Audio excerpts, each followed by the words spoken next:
Minasyaitanirrajim. Bismillahirrahmanirrahim. Assalamualaikum warahmatullahi wabarakatuh. Alhamdulillahi rabbil alamin. Assalatu wassalamu ala asyrafil anbiya'i wal mursalin.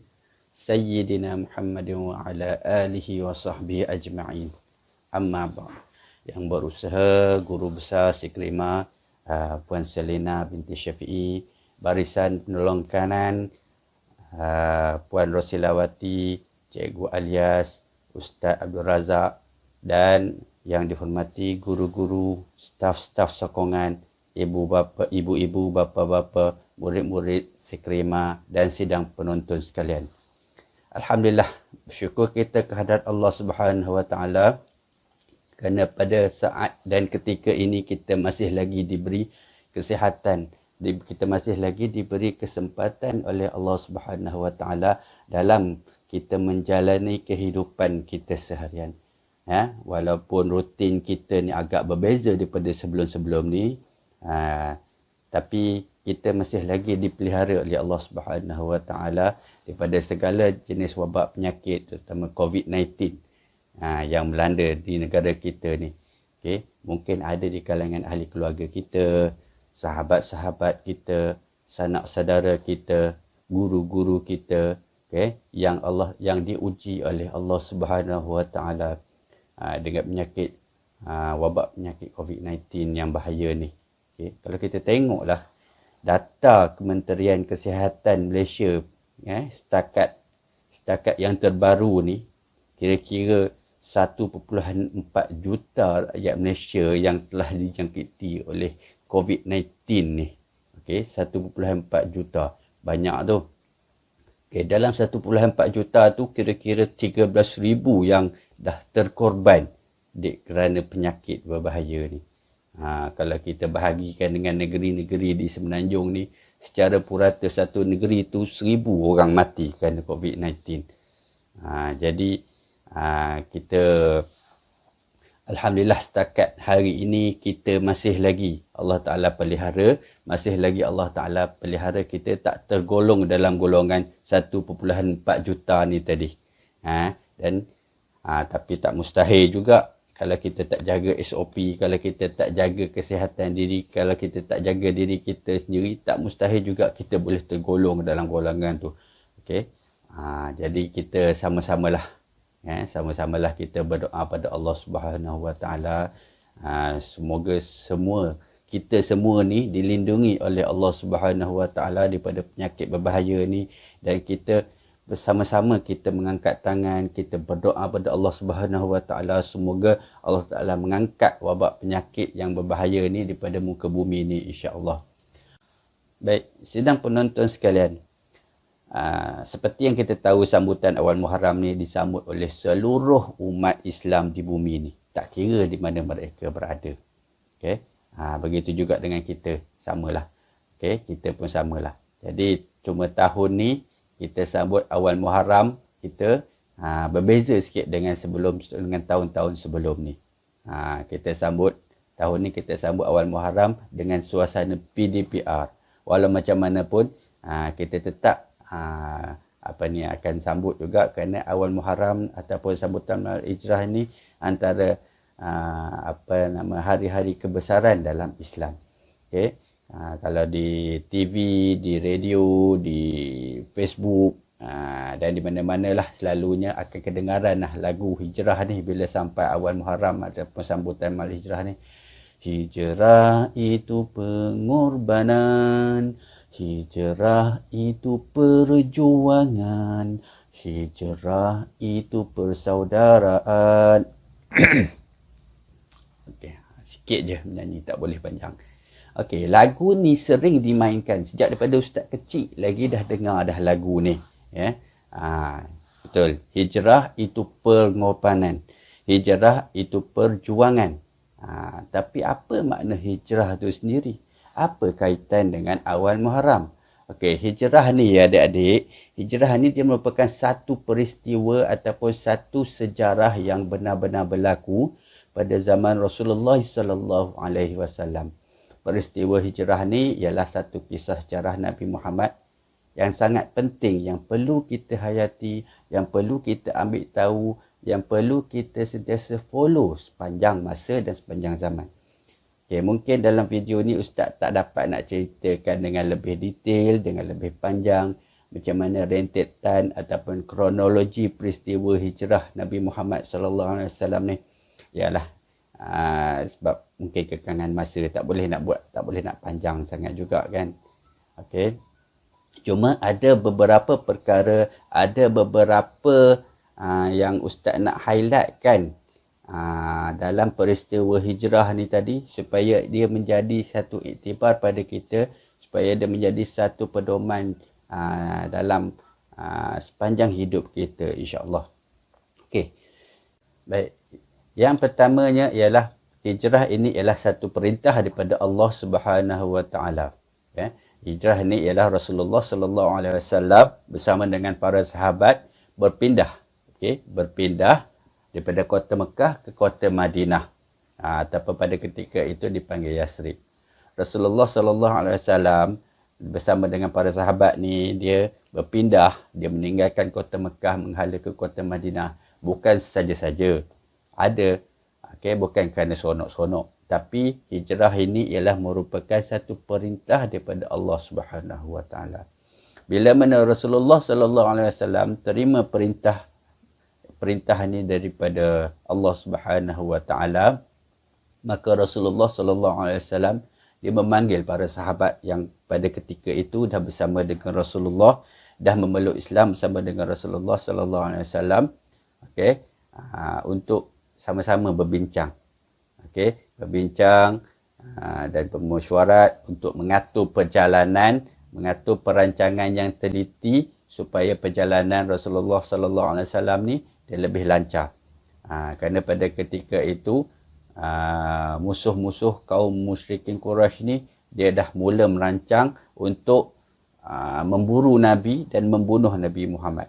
Jadi perancangan ni Rasulullah sallallahu alaihi wasallam perlu buat dengan teliti supaya musuh-musuh ni tadi dia tak dapat nak kesan ataupun tak dapat nak hidu. Okey. Pada ketika itu para sahabat dan umat Islam dia tanpa banyak persoal, dia terus menyahut perintah Allah dan seruan Nabi Muhammad sallallahu alaihi wasallam untuk berhijrah ke kota Madinah. Okey. Mereka tinggalkan semua apa yang mereka ada. Harta-harta, rumah, kedai, barang-barang dagangan, binatang-binatang ternakan, kucing-kucing, semua tinggal tanpa ada rasa kesal, tanpa ada rasa bersalah. Kerana ini semua hanya kerana Allah Subhanahu Wa Taala. Niat mereka hanya kerana Allah Subhanahu Wa Taala. Jadi macam tu juga dengan kita pada hari ini. Jadi kita sepatutnya dengan tenang, dengan hati yang terbuka, dengan hati yang penuh ikhlas, kita tunaikan setiap apa yang Allah Ta'ala perintahkan dengan rasa tanggungjawab, dengan rasa ikhlas. Macam umat Islam, macam sahabat-sahabat Nabi, okay, macam mana mereka sanggup bersusah payah, mereka sanggup meninggalkan harta mereka demi perintah Allah dan menyahut seruan Rasulullah sallallahu alaihi wasallam. Okey, itu satu. Yang kedua, okey, Rasulullah sallallahu alaihi wasallam dia mempersaudarakan kaum Muhajirin dan Ansar. Okey. Waktu Nabi Muhammad tiba di kota Madinah, antara perkara yang dilakukan, antara awal yang Rasulullah sallallahu alaihi wasallam lakukan ialah Rasulullah sallallahu alaihi wasallam mempersaudarakan dua kaum yang besar ni tadi, iaitu kaum Muhajirin dan juga kaum Ansar. Okey. Kaum Muhajirin ialah satu kumpulan umat Islam dan para sahabat yang berhijrah bersama Rasulullah sallallahu alaihi wasallam daripada kota Mekah. Daripada kota Mekah bersama-sama dengan Rasulullah berpindah ke kota Madinah.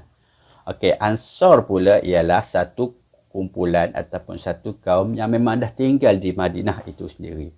Jadi agama Islam yang dibawa datang oleh Rasulullah sallallahu alaihi wasallam ni telah menyatukan dua kaum ini, dua kumpulan ini menjadi satu keluarga, satu jemaah Islam yang kuat.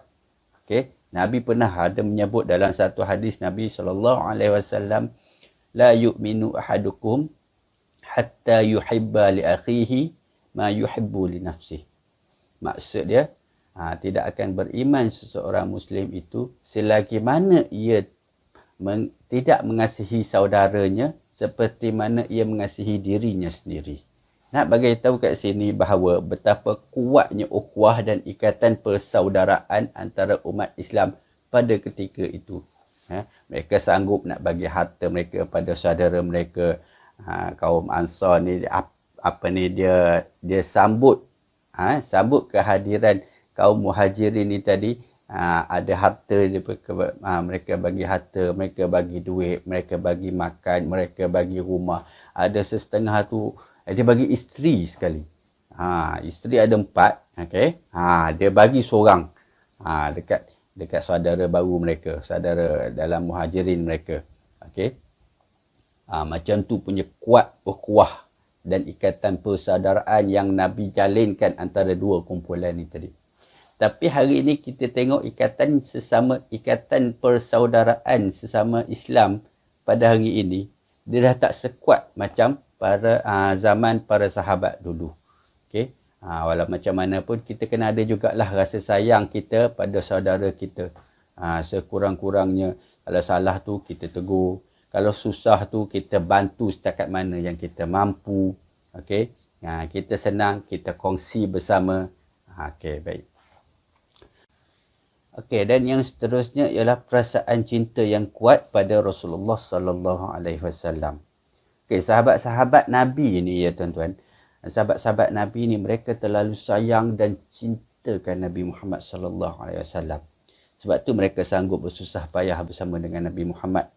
Okey, untuk berhijrah daripada kota Mekah ke Madinah, mereka sanggup tinggalkan harta, mereka sanggup tinggalkan kampung halaman, mereka sanggup tinggalkan rumah mereka. Untuk bersama-sama dengan Rasulullah berhijrah ke kota Madinah ni tadi. Okey. Sayyidina Abu Bakar As-Siddiq antaranya yang sentiasa menemani Nabi Muhammad sallallahu alaihi wasallam dalam keadaan apa pun. Ada satu waktu tu ketika Rasulullah sallallahu alaihi wasallam bersama dengan Sayyidina Abu Bakar, okey, mereka bersembunyi. Rasulullah dan Sayyidina Abu Bakar bersembunyi di dalam gua Sur daripada sembunyi daripada musuh mereka. Okey, ketika itu Nabi Muhammad tertidur atas paha Sayyidina Abu Bakar As-Siddiq. Tiba-tiba kaki Sayyidina Abu Bakar ni dipatuk oleh ular. Tapi Sayyidina Abu Bakar ni dia diam. Dia tahan je sakit dia. Dia tak berganjak. Sebab dia takut nanti dia dah mengejutkan Nabi Muhammad sallallahu alaihi wasallam. Okey, Sayyidina Abu Bakar dia tahan kesakitan dia tu sampai mengalir air mata. Mengalir air mata, Sayyidina Abu Bakar menitik atas pipi Nabi Muhammad. Waktu tu Nabi Muhammad tersedar. Nabi Muhammad tanya, "Ya Abu Bakar, kenapa kau menangis?" Barulah Sayyidina Abu Bakar bagi tahu kaki aku dipatuk oleh ular. Okey, bila tengok jadi macam tu, Rasulullah sallallahu alaihi wasallam baca doa dan terus Rasulullah ludah pada kesan gigitan ular. Terus elok. Tu mukjizat Nabi. Kita ludah, kalau kita yang ludah lebih teruk lagi jadinya. Sayyidina Ali pula lagi dahsyat. Dia sanggup menggantikan tempat Nabi Muhammad sallallahu alaihi wasallam ketika mana musuh-musuh sedang mengepung rumah Nabi Muhammad ni tadi untuk nak bunuh Nabi. Okey, Nabi Muhammad para musuh dah mengepung rumah Nabi Muhammad sallallahu alaihi wasallam. Okey, Sayyidina Ali menawarkan diri untuk nak baring atas katil Nabi Muhammad sallallahu alaihi wasallam dalam rumah Nabi ni tadilah. Okey, bila Nabi Muhammad dah sempat keluar daripada rumah Nabi, musuh ni tadi masuk dalam rumah Nabi Muhammad, dia tengok ada tubuh atas katil. Jadi bila mana musuh nak bunuh je, tengok bukan Nabi Muhammad tapi Sayyidina Ali. Jadi kat situ Nabi Muhammad Sayyidina Ali ni tadi sanggup nak menggadaikan nyawa dia untuk menyelamatkan Nabi, untuk menyamar jadi Nabi. Kalau kata musuh ni tadi dia terus bunuh tadi, memang ibarat kata Nabi Saidina Ali ni tadi mati je lah. Kan? Sanggup mati kerana Nabi. Hari ni pun macam tu juga. Kan? Kita tak adalah sampai ke tahap nak menggadaikan nyawa. Kita tak perlu sampai nak menggadaikan nyawa. Tapi kita wajib juga hidupkan perasaan sayang kita, cinta kita pada Nabi Muhammad sallallahu alaihi wasallam. Macam mana kita nak buat? Orang kata tak kenal maka tak cinta. Jadi kita kenalah sentiasa mempelajari sirah dan sejarah tentang Nabi. Kita kena sentiasa menyusuri kisah-kisah dan sejarah Nabi. Daripada situlah timbulnya rasa sayang kita pada Nabi Muhammad sallallahu alaihi wasallam. Okay, kita singkap kisah susah payah Nabi Muhammad sallallahu alaihi wasallam ni tadi untuk menyebarkan Islam. Kenapa? Kerana susah payah dan pengorbanan Nabi Muhammad ni lah kita dapat rasa Islam hingga ke hari ini. Kita kenal Allah, kita kenal malaikat. Okey. Kerana pengorbanan Nabi ni lah kita tahu untuk memilih jalan ke syurga. Okey. Sebab tu Ustaz nak mengingatkan diri Ustaz sendiri dan sidang pendengar sekalian. Marilah kita sama-sama untuk tunaikan segala apa kewajipan yang telah diperintahkan oleh Allah Subhanahu Wa Taala pada kita. Sunnah-sunnah Nabi Muhammad sallallahu alaihi wasallam ni banyak. Ada yang wajib, okey, ada juga yang sunat. Antaranya solat. Solat tu sunnah Nabi juga. Tapi sunnah Nabi yang wajib. Tunaikanlah sebanyak mungkin selagi mana kita mampu sebagai tanda kecintaan kita pada Rasulullah sallallahu alaihi wasallam. Kita perbanyakkan selawat setiap hari. Dalam solat tu pun kita dah selawat. Okey. Nabi Muhammad ni dia suka sangat pada umat-umat dia yang suka berselawat pada dia. Di akhirat nanti Nabi Muhammad ni tadi, Nabi Muhammad sallallahu alaihi wasallam dia kenal yang mana umat dia yang sayangkan dia. Nabi kenal umat dia yang selalu buat sunnah-sunnah dia. Nabi Muhammad kenal umat dia yang sentiasa berselawat ke atas dia. Okey. Jadi sebelum Ustaz mengakhiri ceramah pendek Ustaz, okey, hari ni Ustaz nak mengajaklah sidang pendengar dan sidang penonton semua untuk sama-sama kita berselawat. Mudah-mudahan selawat, okey. Mudah-mudahan selawat ni kita boleh jadikan sentiasa jadi amalan kita, sentiasa bibir kita basah dengan selawat pada Nabi Muhammad sallallahu alaihi wasallam. Mudah-mudahan okey, kita ni tergolong dalam satu golongan yang sentiasa mendapat syafaat baginda sallallahu alaihi wasallam. Insya-Allah kita selawat sama-sama. Boleh ikut Ustaz.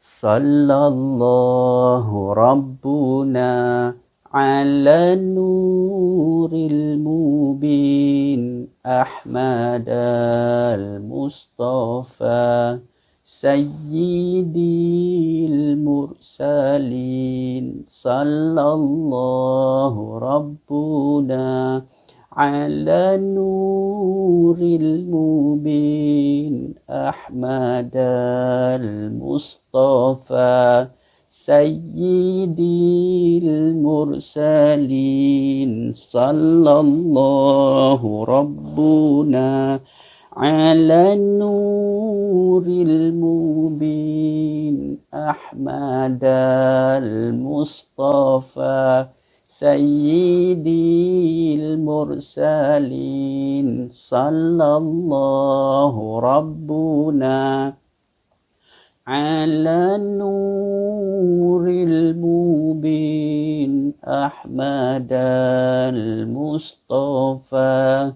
Sayyidil mursalin sallallahu rabbuna ala nuril mubin Ahmad al-Mustafa Sayyidil mursalin. InsyaAllah apa yang baik itu datangnya daripada Allah Subhanahu Wa Taala. Yang buruk itu datangnya daripada kelemahan Ustaz sendiri sebagai manusia biasa. Oleh itu Ustaz mohon ampun dan maaf seandainya ada salah kata, ada salah bicara, ada apa-apa kekurangan dalam apa yang Ustaz sampaikan ni.